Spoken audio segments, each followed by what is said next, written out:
Kuna trading na kuna investment. Forex sio investment, forex ni trading. Kwenye forex mtaji ni hela, faida ni hela, hasara ni hela.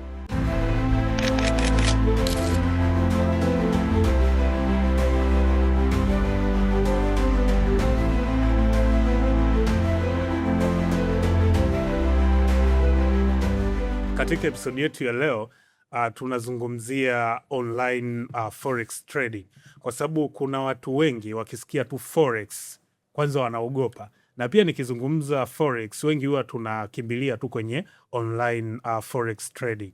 Sasa leo tuko na mjasiriamali ambaye naweza nikasema kwa kiasi kikubwa ameweza kufanikiwa kwenye masuala mazima ya forex. Naomba nisiwe mzungumzaji sana, naomba nimkabidhi mic. Ukikaa mwanzo mpaka mwisho kuna kitu kikubwa ambacho utajifunza. Karibu. Okay, asante sana. Mimi kwa majina naitwa Elisha Philbert Changula. Hili ni jina langu kabisa kwenye cheti cha kuzaliwa. Ila kwa majina ambayo wengi wanifahamu labda kwa biashara ambayo nimekuwa nikifanya forex au tech kama Sucrose the Moneyholic. I'm addicted to money. Kwa sababu umeshajitambulisha na kuna hizo nickname, kwa inaonyesha nyuma ya pazia kwamba kuna vitu vingi sana ambavyo vishafanyika. Sasa historia yako mpaka umefika hapa leo hii ilikuwa ikoje? Historia yangu inaanza nikiwa chuo. Sababu nilipofika chuo nilijiona kama nimepata uhuru kwa asilimia kama zote. So tukiwa chuo tulitengeneza, kuna mfumo tulishatengeneza unaitwa Tatu Pesa nikiwa shule. Na uli operate kama miezi kadhaa hivi. Tukiwa chuo hapo. Ulikuwa viral kwenye vyuo vingi sana. Ila tukashauriwa kwamba ni sio mfumo mzuri, umetengenezwa katika namna ya pyramid scheme hivi. Kwani watu wanachangiana, sio unapanda unakuwa kwa kasi sana. Kwa hiyo tukashauriwa tu shut down. Kwa hata ni miezi kadhaa tumepata ile fame tukauzima. Ila nikaa nina shauku ile kwamba bana hela zinaweza zikatengenezeka mtandaoni pia. Na nakumbuka niliona interview. Ilikuwa ni interview ya trader mmoja wa South Africa anaitwa Sandile. Nilionaga hiyo video nikaona anavyoongelea kwamba yeye alikuwa na umri wa miaka 23 at that time, ni millionaire na ana academy anafundisha watu kuhusu forex and all that. Kwa hiyo sasa nilishare idea na marafiki zangu kwamba ambao wote tulikuwa tuna hiyo kuhaso kwenye issue za hela. Kwa hiyo baada ya pale tulianza hivyo, tukaanza kujifunza tukiwa chuo. After some time tukaondoka chuo kuja kwanza kupambana sasa kwenye real world. Hiyo ni baada sasa ya kuwa mmemaliza chuo sasa? Hapana, chuo ilikuwa ni semester hata ya kwanza sikumaliza. Na kwa nini hukumaliza hiyo semester ya kwanza? Sikumaliza ile semester cha kwanza kwa sababu nilikuwa na reason moja ambayo haikuwa serious sana at that time, ila kwangu mimi niliona kama serious. Kipindi tupo katika mchakato wa kutengeneza huo mfumo, nilikuwa nimekutana na hawa mwaka wa 3 wengi ambao wanasomea computer science. Umeona wengi wao kuna kutengeneza huo mfumo, ingawa wanashindwa kutengeneza ule mfumo. Nilikuwa nilikuwa nashindwa kutengeneza, ila nilikuwa na logics kwamba bana hichi kitu kinaweza kufanya hichi. Kwa hiyo ili ni disappoint kwamba mpaka mimi nikimaliza mwaka wa 3 naweza nikaa labda mmoja wa hawa watu, yani nisi muda wangu kama umetumika, nilikuwa nahisi kama napoteza muda au nina hicho kitu Kwa hiyo nika kimya ila nimetoka nikaanza kukimbizana uraia. Sasa kwa hicho kipindi cha mwaka mzima ambacho baada ya kuwa umeacha chuo umekaa mwaka mzima, yale malengo ambayo yalikufanya uache chuo yaliweza kutimia pengine? Okay, kutimia yote ndani ya mwaka mmoja. Ilikuwa ni kipindi cha hiyo mpaka, manake kama ni kipindi nipo chuo ndani ya miaka 3 ningetoka labda sina uwezo wa kutengeneza ule mfumo au kuelewa labda naweza kutengeneza mfumo mwingine. Ila nilichokiwaza kwamba nikipata hela naweza nikawahaya, kwa sababu hata kipindi nipo chuo ule mfumo tulitengeneza pale. Ila tulimlipa, kuna the guy ambaye tulimlipa alikuwa ametokea diploma kaingia mpaka degree, kwa amezoea kufanya ile ni kama hobby yake pia, kwamba ni mtu ambaye anaelewa kile kitu. Kwa hiyo tulimlipa yule akaifanya. Kwa hiyo nika realize kwamba kama ningekuwa na hela za kutosha naweza nikawalipa ma developer au ma software engineer au whatever wakatengeneza ule mfumo. Kwa hiyo nilipotoka chuo street nikawa ni issue moja tu ya forex. Kwa sasa mwaka mzima ule mwaka wa kwanza baada ya kufigure out kila kitu na kuelewa vitu vinavyofanyika, mwaka wa pili sasa niliweza kuhaya madeveloper sasa kwa ajili ya kuendeleza kutengeneza mfumo. Ile mfumo ambao tunatengeneza ndio uko kwa bei zetu kipindi kile. Na ni mfumo ambao chuoni ningetaka kutengeneza kwa kipindi kile ilikuwa ni e-commerce. Kwa kuna mfumo kipindi kile upo unaitwa kupatana kama ushawahi kusikia.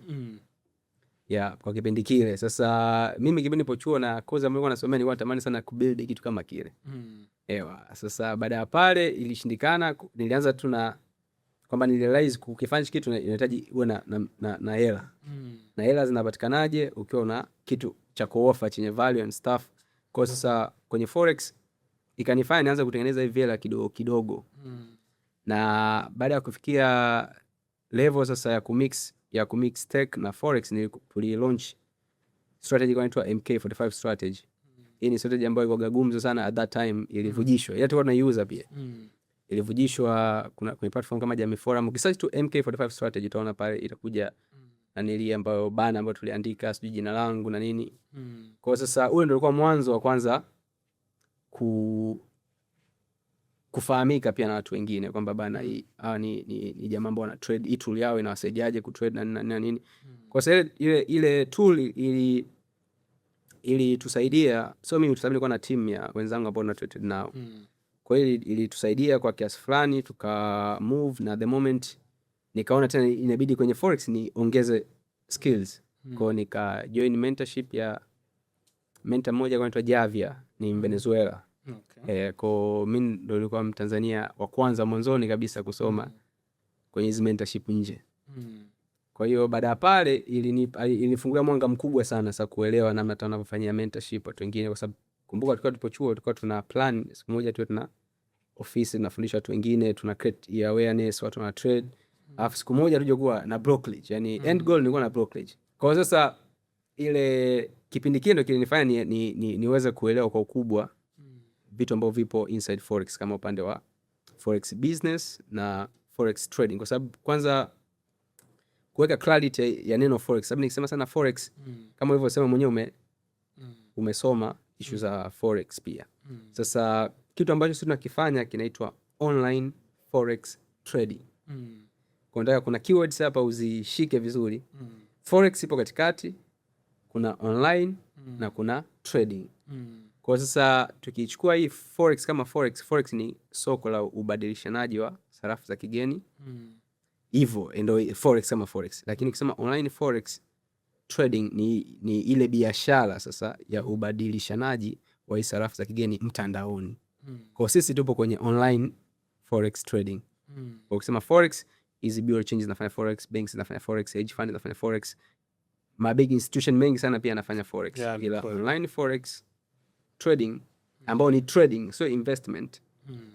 Kwa hapo kuna credit nyingine tena ya kuweka sawa kwamba kuna trading na kuna investment. Forex sio investment, forex ni trading. Hii online forex trading sio online forex investment. Lakini huwa nasikia vijana wengi ambao pia wana trade forex wanasema wanafanya investment. No, yani kwenye forex inasema forex online forex trading na yeye ni forex trader. Kwa trader uweze ukafanya investment kwenye trading business. Yani ni trading ni sio nisemaje, ni ile unauza unanunua hivyo. Ushanielewa?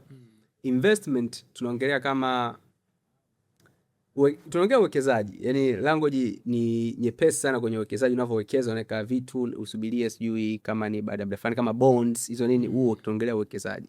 Uweze ukafanya trading kwenye bonds. Tunaelewa namba kabla. Kwa sasa turudi kwenye online forex trading ambapo kipindi kile nipo kwenye mentorship nikarealize sisi ni retail traders kwenye e-forex, kwenye industry ya forex trading, na kuna ma wholesalers ambao ma bank, ma hedge fund, ma big institutions. Alafu pia nikarealize kwamba kwenye hizi kwenye hizi aina mbili za traders kama hawa ma wholesale na ma retail, tunagombania market ambayo ina turnover ya karibia dola trilioni 7 kwa siku. Hiyo ni turnover. Lakini pia nika-realize kuna forex business ambayo inafanywa na mabroker, ambaye broker sasa yeye ndo anatumika kama middleman ya trader na soko. Umeona, kama unasema kama dalali. Yeah.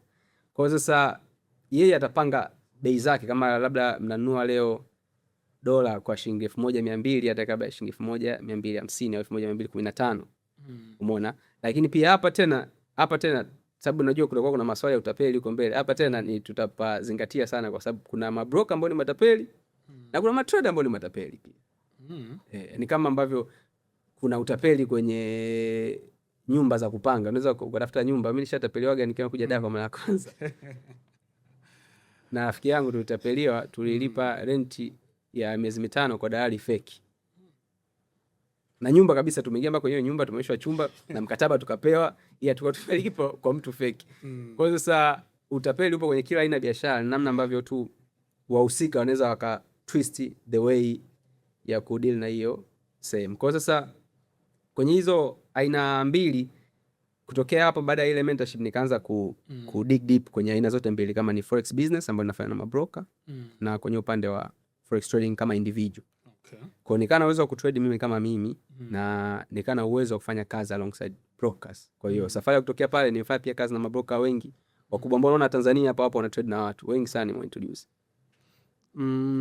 Hapo kwa sababu umezungumzia kuna brokers ambao wa Tanzania wengi wanafanya nao kazi.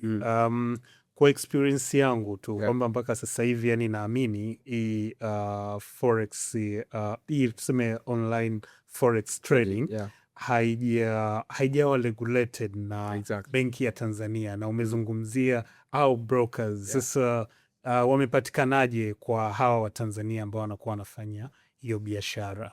Okay, so biashara ya forex kama nilivyosema, sisi kategoria yetu ipo katika online forex trading. Kwa hiyo online ni kitu ambacho hakina mipaka, kiko online, kinaweza kuwa accessed worldwide. Sasa tuna hii social media content zinaenda viral, content ya South Africa unaiona, content ya UK na kimekea nipo. Kwa hiyo mentor wangu Europe ni content za traders wa Europe zilikuwa nyingi sana. Content zile pale zilikuwa zinaonyesha sisi pia content zetu zinaenda viral sana.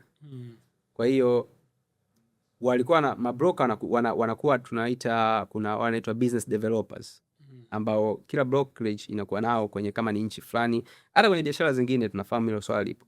Kwa wale business developers ndio ambao huwa wanatafuta ma traders. Kwa kutafuta wale trader kama wanakuona unafanya vizuri mtandaoni, either ni influencer nani, wanaweza kaongea na wewe bana, tunaweza tukafanya biashara hivi na hivi na hivi na hivi, tutakulipa hivi na hivi na hivi na hivi. Kwa sababu pia kwenye BOT hapa BOT au hakuna regulation Tanzania ambazo zimeregulate hizi brokerage. Kwa sio kosa ku brokerage cooperate, lakini pia risk ipo kwa mwenyewe. Umeona? Kwa sasa kutokana ile pale tunafahamu broker anakuambia mimi nipo regulated Kenya, nipo regulated South Africa, nipo regulated labda Seychelles, hizo sehemu zote ambazo wana regulate. Kwa akija kukucheki mtu kama wewe, unaona kabisa kwa sababu yupo regulated sefani tunaweza tukampokea, huenda siku moja na sisi kwetu tuta regulate. Kwa sasa ile ilikuwa ni njia ambayo wanaitumia, wanaingia kija hapa kisha close deal kama una influence, you know these stuffs. Wanakulipa, unawaletea wateja, unafanya hivi mnaendelea. Kwa kutumia njia hiyo wengi walikuwa wanaingia na wanafanya. Na kuna wengine tulikuwa kama mimi mwanzoni tulivyoanza, tulianza kumtumia broker bila sisi atakaongea na huyo broker. Brokerage ambayo tulichukua tuzo 2019. Tulianza kuitumia mpaka wenyewe wakatucheck sasa kwamba bana mnatuletea hela za kutosha, ni walikuwa rashe. Bana tunaweza tukafanya hichi. Kwa kutokea pale tulikuwa tunajifunza pia kumbe ukifanya hichi inaweza ikatokea hichi, ukifanya hichi. Hiyo njia ya kukutana na mabroker mtandaoni ndio ambayo imewaleta Tanzania na kufanya traders wengine pia wajue. Lakini pia wale walimu walikuwa wanafundisha mwanzoni wamechangia pia nguvu kubwa sana kuleta mabroker, kwa sababu kama wanafunzi nao wafundisha wanahitaji sehemu ya kutrade. Kwa hiyo kama ni broker ambaye unamtradia wewe, ukisema bila mtumia broker huyu, watatrade na wewe broker. So ile labda niseme word of mouth, lakini pia hizo event hizo zinafanyika, mabroker wanakuja ndio kwa introduce Tanzania. Sasa baada yani hapa naona kuna level fulani ambayo tayari inaonyesha umekuwa mtaalam. Kipindi ambacho tunaanza pia hatujajua kwamba ulianza na kiasi gani cha pesa, kwa sababu wanachuo wengi wamekuwa wakijiuliza kwamba natakiwa nianze na kiasi gani, kwa sababu unakuta kuna mwingine atakwambia anza na $100 na yani kuna stories ambazo ziko tofauti tofauti, na pia level ya elimu na yenyewe imekuwa pia ni changamoto nyingine, kwa sababu wewe ukumaliza chuo lakini ukaamua kwenda kwenye forex. Kwa hiyo unazungumziaje hapo kwenye huo upande wa uelewa pamoja na mitaji kwa watu ambao wanataka kuanza? Okay, so kuanza forex, kwanza mimi naweza nikasema kuanza hitaji kuanza na mtaji.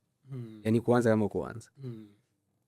Ila tunafahamu wengi ambao wanakuwa wanaingia kwenye biashara ya forex tayari wana belief yao kwamba naenda kupata hela faster, kwa sababu nimeona mtu ambaye anapost mitandaoni, anapost chat, ameingia tu saa ngapi ametoka ana hizo profit. Kwa hiyo cha kwanza ambacho kinawafanya traders hawa watu wakiwa chuoni waweze kusema bana anaweza kukopa sijui hela au akachukua ile boom lake na kuitumia, ni ile shauku ya kutaka atengeneze hela. Umeona, na mtaji unakuta mtu akikwambia kuna vitu vingi sana. Mtu anaweza kukwambia uanze na $100, mwingine $1000, mwingine $50, mwingine $10. Umeona? Lakini pia hapa sasa inahitaji clarity, yani uelewa vizuri kwamba wewe unaingia kwenye hii forex trading ufanye kitu gani. Concept ya kutaka mtu kupata hiyo success kwa uharaka inawaingia watu akilini faster kwa sababu ya branding na marketing ambazo watu wanazifanya. Kwa sababu mtu sasa anakuonyesha ili yani ukisha win au ukisha kuwa successful kwenye forex trading lazima uwe una drive is exotic cars nini, yani uwe ile mtu wa kuamsha. Umeona, which kwa marketing style it works kwa watu wengi, lakini sio ndo the right way, kwamba ukishapata tu skills fulani inabidi ukimbie, yani ukishaanza kuanza kutengeneza hela ukimbilia kwanza kununua gari. Na hiyo ndo tunaita ile notion imespread sana kwa vijana wengi, kwamba kila mtu anataka aonekane sasa katika kizazi hichi kwamba kasha win, yuko successful na nini. Ndo hicho sasa inafanya mtu aone bana, kama mimi nikiweka $100 nimpata hichi, nikiweka $500. Ukiangalia biashara yote, sisi kwetu asili yetu biashara zetu za maduka. Kwa hiyo ukipewa mtaji, mfano mtaji wa $20,000, kwa kurudisha huo mtaji inaweza kuchukua labda mwaka. Ukichukua the same logic ukija kwenye biashara ya forex, sababu kumbuka mwanzo tumesema forex ni trading, ni biashara, yani ni kama trading zingine, kama unavyouza mazao nini. Kwa sasa unavyochukua the same milioni, sasa tuchukue milioni 20 nyingi, tuanze na milioni 1. Kwenye milioni 1 ndani ya masaa 3-4 double, which is possible 100%, yani kuidouble ndani ya risali moja, sijui masaa 2 au hata nusu saa, possible 100%. Lakini risk ambayo utakuwa nayo kwenye forex na kwenye hii biashara ni vitu viwili tofauti. Kwenye forex mtaji ni hela, faida ni hela, hasara ni hela. Yani unakuta pale kama umepigwa stop loss bana, imetoka $100, mtaji wako unapungua pale, inabaki $900. Yani inatoka kabisa pale na uweze kuirudisha, uweze kufanya chochote. Lakini kwenye hii biashara huku risk yake kidogo iko vizuri, yani hakuna volatility. Huku ni market inapanda na shuka. Huku ule mzigo unaweza kukaa nao ukasema uuze kwa hasara, yani kama umecover tu profit fund na kitu kama margin kadogo, au kurudisha tu hela yako. Tunaita ku break even, kwamba kwa huku ku break even ni kwamba ulikuwa kwenye ile trade protect trade kabla hajaingia kwenye loss, ikakutoa upo kwenye profit au kwenye ile margin ambayo ulichukulia ile trade. Kwa sasa ukiangalia hii logic inakuwa make sense mtu kwenye upande wa forex ataka kufanya hivyo katika consistency, pia afanye leo, afanye kesho kutwa. Kwa hiyo inapelekea wengi kupoteza hela kwa style hiyo, kwa sababu unakuja na greed na sio ile logic ya kawaida. Kwa ukielewa reality kwamba bana kwenye forex kuna high risk. Cha kwanza ni high risk business duniani, ndio inaongoza kuwa na high risk, ina volatility kubwa. Kwa kuitrade forex unacheza sana na risk to reward ratio na psychology yako. Na umeelezea vizuri sana. Miongoni mwa changamoto ambazo zinawakumba traders wengi ni kwamba muda gani ni muda sahihi wa mimi kuweza kuacha kutrade. Na umezungumzia issue ya psychology na kujifunza. Sasa huyu mtu anawezaje kupata hiyo knowledge nzima ili aweze kujua sasa hapa leo nimefikia limit? So cha kwanza kuna aina kama 3 hivi za traders. Kuna scalpers ambao wanaingia na kutoka. Kuna day traders ambao wanafunga hesabu ndani ya siku moja. Na kuna swing traders ambao wanaweza ka hold 2 weeks, mwezi, umeona. Na kuna position, so haitumiki sana position, hata miaka inaweza mtu ka hold trade kwa miaka, inaweza ikafit kwenye stocks labda. Sasa katika hizo aina 3 za traders, wewe unajijua aina gani ya trader na muda gani. Katika kila type ya trader ina limit yake. Manake kama nitakuwa na trade kwenye scalping, mimi nikisha trade ndani ya huo muda, labda na kwenye trading edge yangu mimi najua, au logic katika the way ninapo trade strategy yangu mimi nataka kila siku niwe napata setups 2 au entry 2. Yani kwamba nikifanya uchambuzi kwenye soko nipate setup ya kwanza niwe nimepata hasara, nimepata faida, nimeiclose, na setup ya pili na kwa nimecall it a day. Aina ya pili ya trader ambaye ni day trader, naye ni within a day au mpaka siku ya pili anaweza akachukua trade mpaka siku ya pili ninapoamkia akatoka. Anaweza akafanya the same thing kwamba bana na angalia soko kila baada ya masaa 4. Sababu kuna wa scalper ni kwenye minutes, wa day trading ni kwenye hours, kwamba bana atakuwa sababu kendo kila baada ya masaa 4 kwenye day trading kendo inajifunga. Kwa kila baada ya masaa 4 unaweza kaangalia ba kendo fani imejichange, kendo fani imejichange, na ukipiga hesabu ndani ya masaa kama kwa siku unahitaji masaa kama 6 hivi ambao unakuwa kwenye day trading ya kuangalia soko. Kila baada ya saa unaweza karudi kuangalia kicho kimbadilika kitu gani. Scalping utaki kutoka kwenye soko ukiwa muda huo kwenye trade.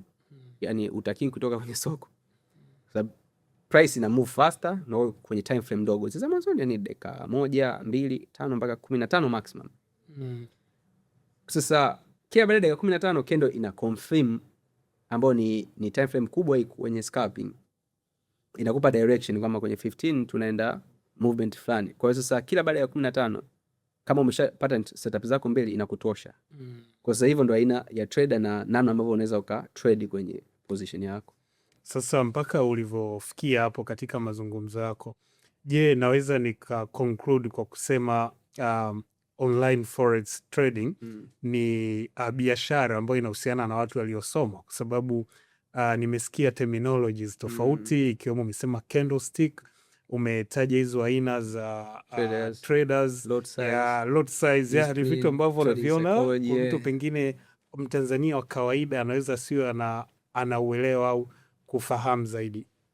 I think kitu sio forex peke yake. Knowledge nyingi sana zipo katika, yani zimefungwa katika language ya English. Global international language ni Kiingereza. Kwa hiyo terminology zote ambazo mimi nimezitaja pia ni za Kiingereza. Kwa mtu yote awe amesoma au hajasoma anaweza kujifunza. Inatakiwa apate the right mentor, yani mtu ambaye anaweza kushika mkono vizuri. Ila advantage kwa mtu ambaye anajua language ni kubwa sana. Na kwa hiyo experience ambayo umeshare, pia tunaweza tukasema hii online forex trading inaweza ikawa pengine ni chanzo cha kipato cha mtu. Of course, yani mfano kama mimi isingekuwa forex nisingekuwa na labda nimewekeza kwenye skill set nyingine. Kwa sababu forex nilikuwa sijui, yani sina ujuzi mwingine wote wa kutengeneza hela ambao naweza nika pitch somewhere au nikaufanya sehemu yote ukanitengenezea hela. Sasa ninapokuja kwenye swala la forex, mimi mwenyewe naweza nika trade nikiwa home nikatengeneza hiyo hela. Nikiwa nimezingatia hizo vitu vyote ambavyo nimetoka kuviongelea. Yeah, kwa kufanya hivyo unaifanya vizuri tu kama kipato kingine ikakusaidia uwe na uwezo wa kufund biashara zako zingine. Haiwezi kukulimit kwamba forex ndio iwe biashara yako ya mwisho bana, utaki kufanya kingine chochote.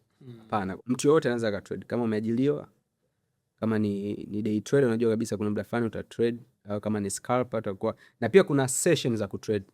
Kuna session ambao market inakuwa active. London session unakuta euro, pound, hizi pesa zenye euro na pound zinakuwa very active. Kwenye New York session dollar inakuwa very active. Kwenye Asian session hizi yen pairs za huko aniliku Asia tunakuwa very active. Sasa hii yote inakupa picture kwamba hata muda gani wa kutrade, lakini sisi bahati nzuri Afrika, London session na New York session zinatukuta muda wetu asubuhi na mchana. Okay. Kwa hiyo ukitrade mchana mpaka jioni ile kusema bana, sababu kuanzia saa 9 pale volatility inakuwa iko vizuri, unaweza kutrade ndani ya nusu saa ulisaa umaliza ukasubiri tena mpaka kesho. Muda ule ukamaliza mpaka kesho. Hata kama una scalp, kama ni day trader yeyote, ukishapata ule muda, kama ni nchi yako unaisubia, utaihold kutokea pale, utaihold mpaka kesho. Kama ni scalp, ndani ya dakika 10-15 pale ushamaliza, utaendelea na issue zako zingine kutokea pale. Unaweza kufanya hicho kila siku, sababu kuna calendar ambazo zina economic calendar inaonyesha kabisa kesho muda fulani kuna event fulani inaweza ka affect dollar au pound au yen kwa muda fulani. Sasa hizi knowledge zote zinakufanya wewe uwe na uelewa mwepesi ukitaka kuchukua entry yako na aina gani ya trader, na pia unaweza kufanya vitu vingine. Watazamaji pamoja na wasikilizaji wetu, natumaini imeweza kujifunza kwenye sehemu ya kwanza ya episode hii. Kwa hiyo wiki ijayo itakuwa ni episode ya pili, naomba usiikose kwa sababu inakuwa inatukamilishia episode nzima kuhusiana na forex. Pia tunapatikana kwenye mitandao ya kijamii kama vile Instagram pamoja na TikTok. Huko tunarusha zile content ambazo ni fupi fupi, na usisahau kusubscribe kwenye YouTube channel yetu ya Sculpture Online TV, na pia kuweza kushare na watu wengine ili waweze kupata elimu hii kuhusiana na forex pamoja na elimu nyingine. Naomba tukutane wakati ujao.